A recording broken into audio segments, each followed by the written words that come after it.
Imagine being on an emergency response team and quickly deploying your inspection robot into a dangerous location by just throwing it. And it lands on its feet every single time, just like a cat. AGRO, the Agile Ground Robot, uses reaction torques to do just that, and it can do a lot more.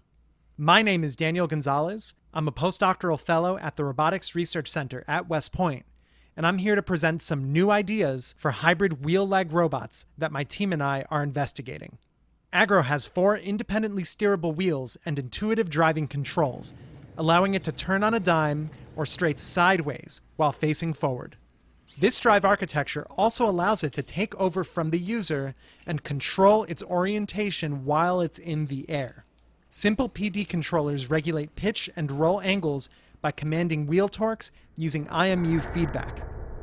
By controlling the fall, we can ensure the impact forces are distributed evenly across all 4 wheels.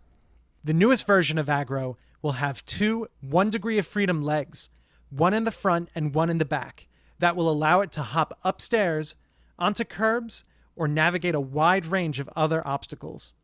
It will maintain the same capabilities, though, like aerial attitude control and omnidirectional ground motion from the previous prototype.